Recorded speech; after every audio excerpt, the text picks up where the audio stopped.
हमारे YouTube channel में आप सभी का स्वागत है। आज का विषय है अमरनाथ धाम।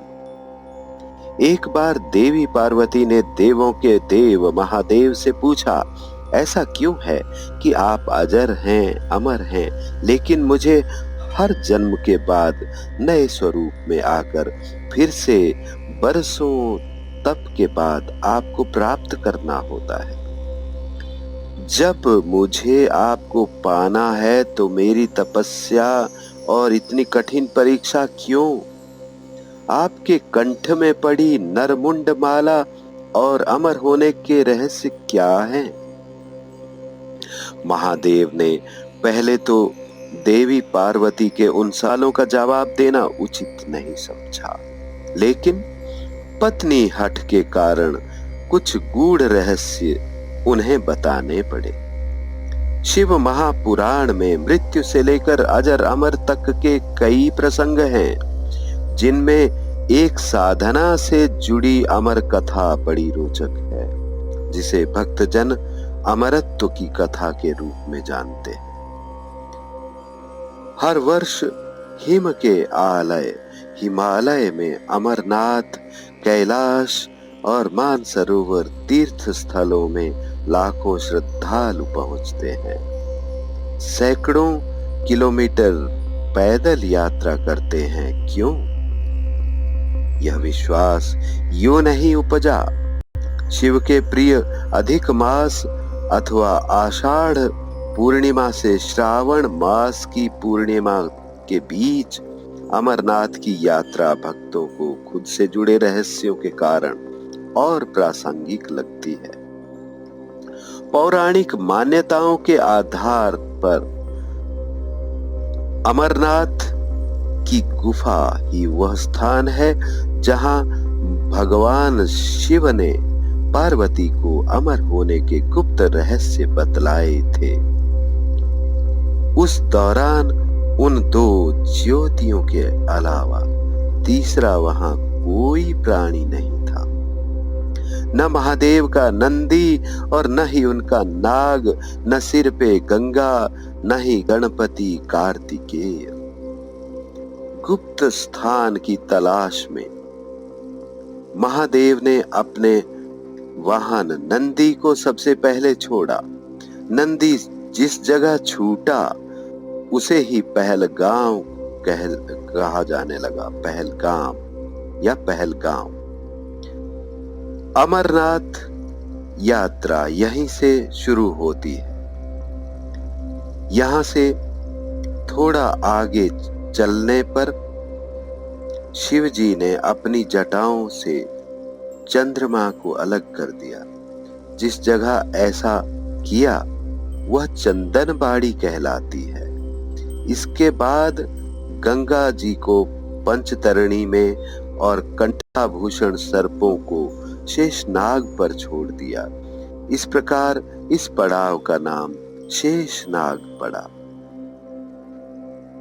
अमरनाथ यात्रा में पहलगाम के बाद अगला पड़ाव है गणेश टॉप। मान्यता है कि इसी स्थान पर महादेव ने पुत्र गणेश को छोड़ा। इस जगह को महागुणा का पर्वत भी कहते हैं। इसके बाद महादेव ने जहां पिस्सू नाम के कीड़े को त्यागा वह जगह पिस्सू घाटी है। इस प्रकार महादेव ने अपने पीछे जीवनदायिनी पांचों तत्वों को स्वयं से अलग किया। इसके पश्चात पार्वती संग एक गुफा में महादेव ने प्रवेश किया। कोई तीसरा प्राणी यानी न कोई व्यक्ति, न कोई पशु, न कोई पक्षी गुफा के अंदर घुस कर कथा को न सुन सके। इसलिए उन्होंने चारों ओर अग्नि प्रज्वलित कर दी। फिर महादेव ने जीवन के गूढ़ रहस्य की कथा शुरू कर दी। कहा जाता है कि कथा सुनते सुनते देवी पार्वती को नींद आ गई। वह सो गई और महादेव को यह पता ही नहीं चला। वह सुनाते रहे। इस यह कथा इस समय दो सफेद कबूतर सुन रहे थे और बीच बीच में गूं गूं की आवाज निकाल रहे थे। महादेव को लगा कि पार्वती मुझे सुन रही है और बीच बीच में हुंकार भर रही है। चूंकि वैसे भी भोले अपने में मगन तो थे, सुनाने के अलावा उनका ध्यान कबूतरों पर नहीं गया। दोनों कबूतर सुनते रहे। जब कथा समाप्त होने पर महादेव का ध्यान पार्वती पर गया तो उन्हें पता चला कि वे तो सो रही हैं। तो कथा सुन कौन रहा था? उनकी दृष्टि तब दो कबूतरों पर पड़ी तो महादेव को क्रोध आ गया।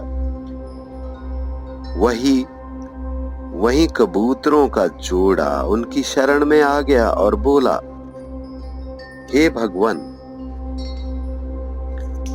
हमने आपकी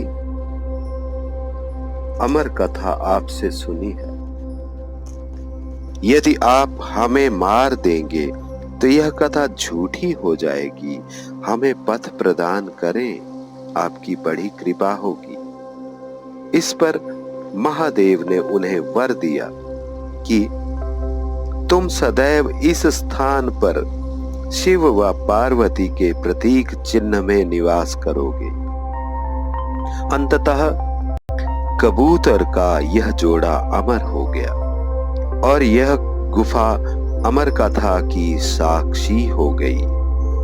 इस तरह इस स्थान का नाम अमरनाथ पड़ा।